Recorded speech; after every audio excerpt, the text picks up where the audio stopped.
S1 Kebidanan semester 7 dari Stika Slogarejo, Semarang. Baik bunda-bunda, di sini saya akan bantu jelaskan terkait ASI eksklusif. Ayo, di sini bunda-bunda ASI eksklusif tidak? Nah, di sini kita akan bahas lebih lanjut apa itu ASI eksklusif, kemudian untuk pemberian ASI eksklusif itu bagaimana, cara penyimpanannya bagi bunda-bunda yang sedang bekerja. Jadi tetap di video ini ya bunda-bunda, simak lebih lanjut.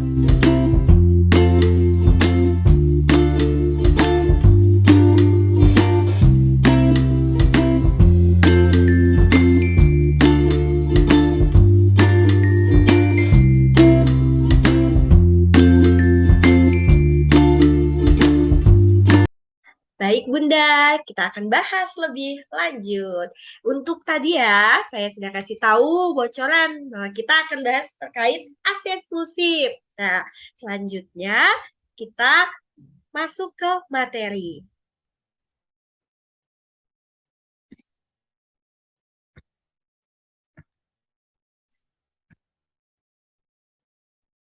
Apa itu ASI? Gimana bunda-bunda? Sudah tahu ya, ASI itu air susu ibu. Nah, kita akan bahas ini ASI adalah air susu ibu adalah mukjizat yang merupakan satu jenis makanan yang mencukupi seluruh unsur kebutuhan bayi, baik fisik, psikologi, maupun sosial dan spiritual.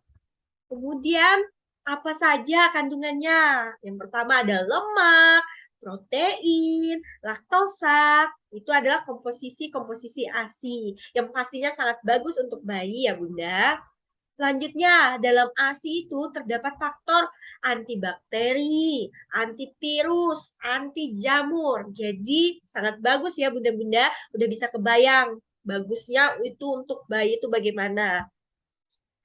Selanjutnya kita masuk ke kolostrum. Pasti di sini bunda-bunda banyak yang masih bingung apa itu kolostrum. Nah, kita bahas. Jadi, kolostrum itu ASI yang dikeluarkan dari payudara bunda saat pertama kali setelah adik lahir atau bayi lahir. Kemudian cairannya itu berwarna kuning, kental, lengket, dan terkadang bening juga. Nah, kadang kan banyak yang berpikir, oh itu ASI yang basi. Sebenarnya itu kandungannya yang paling bagus itu di kolostrum bunda-bunda. Jadi jangan sampai dibuang ya bunda. Jadi kalau saat menyusui, ASI yang keluar itu kuning, kental, itu segera berikan pada bayi. Kemudian jumlahnya hanya sekitar 3-5 sendok teh. Bayangkan bunda, 3-5 sendok teh. Jadi jangan sampai terbuang sia-sia. Jadi segera kasihkan pada bayi karena sangat banyak mengandung yang dibutuhkan oleh bayi. Nah, kolostrum itu komposisinya ada kayak antibodi, sel darah putih, laktasif atau pencahar, kemudian kayak vitamin A.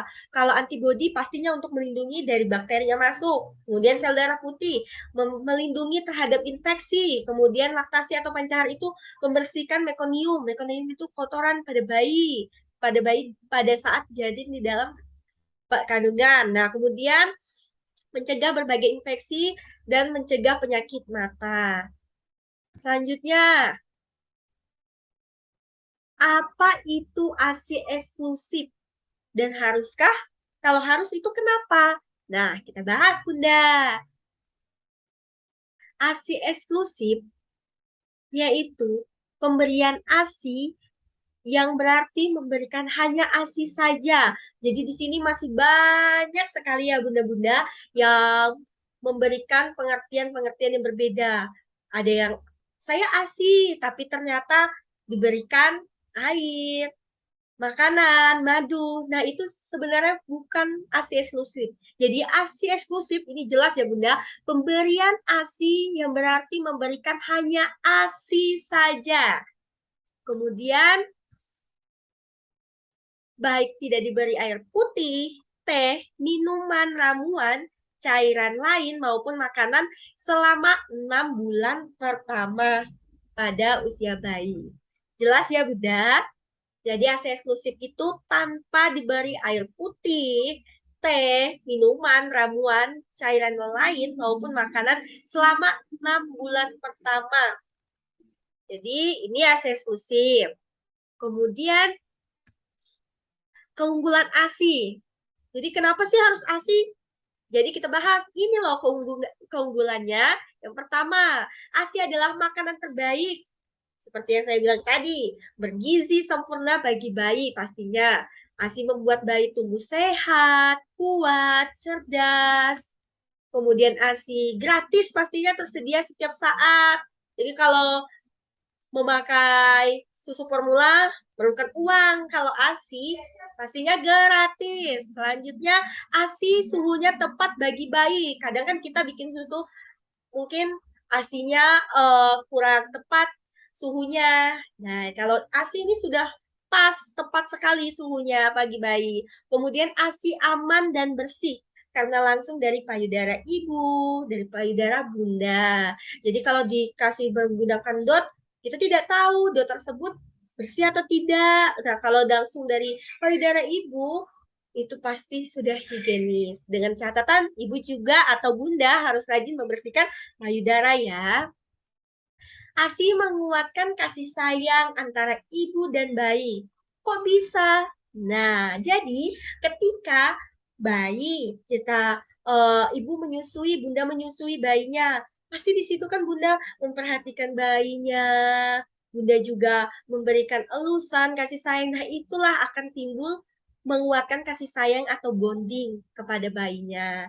Sangat penting ya bunda. Jadi ASI ini kemudian sebagai alat kontrasepsi alamiah. Nah, kontrasepsi itu atau KB itu bunda. Jadi banyak mungkin yang tidak tahu dengan ASI eksklusif itu bisa membuat kontrasepsi atau membuat kontrasepsi alamiah. Jadi dengan catatan ASI eksklusif, kemudian bunda juga belum mendapatkan haid lagi, jadi masih bisa itu dinamakan kontrasepsi alamiah.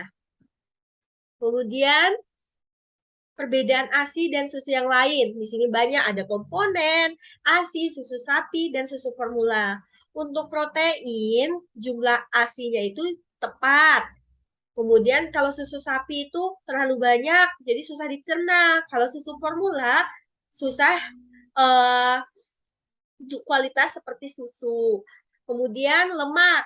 ASI itu ada asam lemak esensial. Kemudian untuk susu sapi tidak ada asam lemak esensial. Nah, kalau pada susu formula asam lemak esensi tidak ada lipase. Jadi ada esensial tapi lipase tidak ada. Kalau pada ASI sudah lengkap. Kalau karbohidrat, kalau pada ASI ada laktosa. Kemudian kalau susu sapi kurang laktosanya, oligos tidak cocok. Kemudian laktosa dan sukrosa pada susu formula kurang oligos. Kemudian pada vitamin mineral, pada faktor antiinfeksi, pada faktor pertumbuhan yang lebih bagus itu kita bisa lihat adalah ASI. Jadi terlihat ya Bunda, kalau pada antiinfeksi ternyata di susu sapi dan susu formula tidak ada. Kalau faktor pertumbuhan susu sapi, susu formula tidak ada. Sedangkan pada ASI ada. Selanjutnya, ini adalah stop pemberian susu formula bagi bayi 0 sampai 6 bulan. Nah, untuk kebutuhan gizi bayi dan anak di bawah 2 tahun, berikan bayi hanya ASI saja tanpa tambahan makanan atau minuman apapun sejak lahir sampai berumur 6 bulan ya Bunda tadi pengertian dari ASI eksklusif.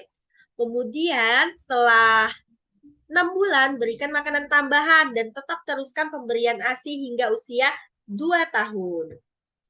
Selanjutnya ada tips untuk bunda-bunda yaitu tips sukses menyusui. Yang pertama, bayi baru lahir harus segera disusui, paling lambat dalam 1 jam setelah lahir. Kemudian yang kedua, susui bayi sesering mungkin sesuai permintaan bayi. Kemudian jika bayi berhenti menyusu sesaat, tetap berikan puting ibu karena ASI yang tersisa mengandung lemak yang tinggi, yang pastinya baik untuk bayi.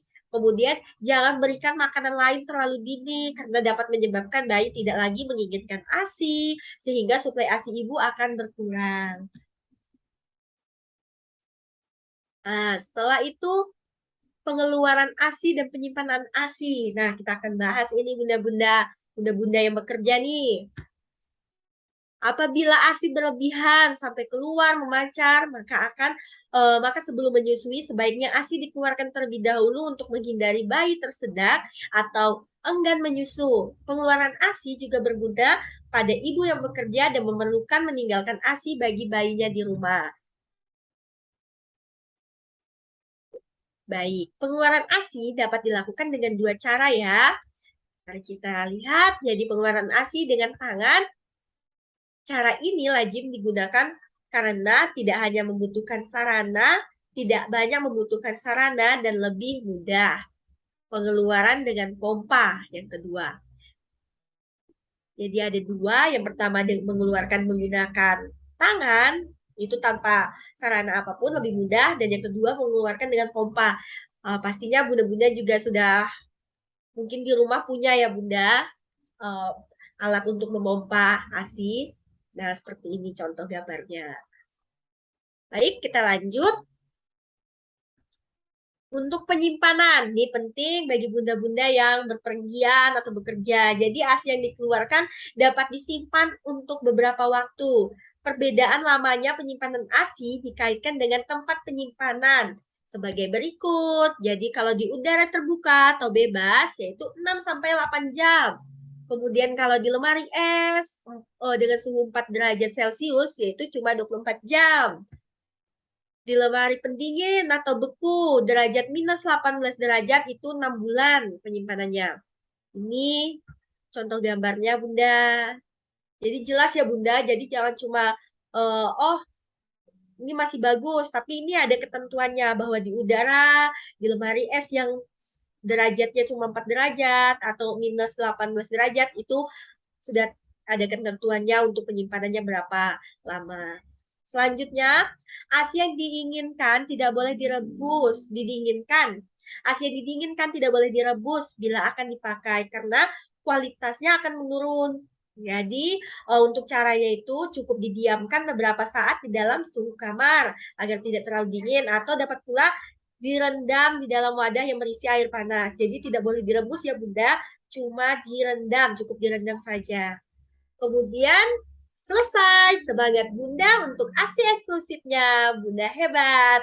Baik, di sini sekian informasi terkait ASI eksklusif dari saya.